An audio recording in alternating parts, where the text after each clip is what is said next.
অবশেষে সে উঠে দাঁড়ালো, বোনের অনুরোধে দরজা খুলল। তার চোখে তখন এক উন্মত্ত বিজয়ের আভা। সে অজান্তেই নিজেকে বিজয়ের দেবীর মতো বহন করছিল। বোনের কোমর জড়িয়ে ধরল। দুজনে একসাথে সিঁড়ি বেয়ে নামতে লাগলো। নিচে রিচার্ডস অপেক্ষা করছে। তখনই সামনের দরজা খুলে গেল। একজন মানুষ ঢুকলো। হাতে ব্যাগ, হাতে ছাতা, সামান্য ভ্রমণ ক্লান্ত কিন্তু সম্পূর্ণ সুস্থ। ব্রেন্টলি ম্যালার্ড। সে দুর্ঘটনার জায়গা থেকে অনেক দূরে ছিল। এমন কোনো দুর্ঘটনা ঘটেছে তাও জানতো না। সে শুধু বাড়ি ফিরছিল। জোসেফিন চিৎকার করে উঠল। রিচার্ডস দ্রুত এগিয়ে গেল লুইসকে আড়াল করতে, কিন্তু রিচার্ডস দেরি করে ফেলেছিল। ডাক্তাররা এলেন, বললেন লুইস হৃদরোগে মারা গেছে। আনন্দের অতিরিক্ততায়। কিন্তু কোন আনন্দে? স্বামীকে জীবিত দেখার আনন্দে, নাকি মাত্র 1 ঘন্টার জন্য যে স্বাধীনতা পেয়েছিল সেটা হারানোর কষ্টে?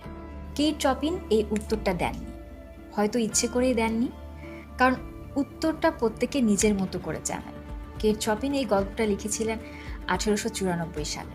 সেই সময়ে এই গল্প ছিল বিতর্কিত, কারণ একজন নারী স্বামীর মৃত্যুর খবরে মুক্তি অনুভব করবেন, এটা সেই সময়ের সমাজ মানতে পারে। কিন্তু আজ এত বছর পরেও এই গল্প পড়া হয়, কারণ লুইসের সেই 1 ঘন্টার অনুভূতি শুধু তার একার না। অবশেষে সে উঠে দাঁড়ালো, বোনের অনুরোধে দরজা খুলল। তার চোখে তখন এক উন্মত্ত বিজয়ের আভা। সে অজান্তেই নিজেকে বিজয়ের দেবীর মতো বহন করছিল। বোনের কোমর জড়িয়ে ধরল। দুজনে একসাথে সিঁড়ি বেয়ে নামতে লাগলো। নিচে রিচার্ডস অপেক্ষা করছে। তখনই সামনের দরজা খুলে গেল। একজন মানুষ ঢুকলো। হাতে ব্যাগ, হাতে ছাতা, সামান্য ভ্রমণ ক্লান্ত কিন্তু সম্পূর্ণ সুস্থ। ব্রেন্টলি ম্যালার্ড।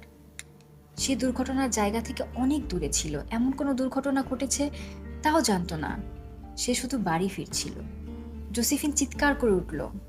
রিচার্ডস দ্রুত এগিয়ে গেল লুইসকে আড়াল করতে, কিন্তু রিচার্ডস দেরি করে ফেলেছিল। ডাক্তাররা এলেন, বললেন লুইস হৃদরোগে মারা গেছে। আনন্দের অতিরিক্ততায়। কিন্তু কোন আনন্দে? স্বামীকে জীবিত দেখার আনন্দে, নাকি মাত্র 1 ঘন্টার জন্য যে স্বাধীনতা পেয়েছিল সেটা হারানোর কষ্টে? কেট চপিন এই উত্তরটা দেননি। হয়তো ইচ্ছে করেই দেননি, কারণ উত্তরটা প্রত্যেকে নিজের মতো করে জানেন। কেট চপিন এই গল্পটা লিখেছিলেন 1894 সালে। সেই সময়ে এই গল্প ছিল বিতর্কিত, কারণ একজন নারী স্বামীর মৃত্যুর খবরে মুক্তি অনুভব করবেন, এটা সেই সময়ের সমাজ মানতে পারে। কিন্তু আজ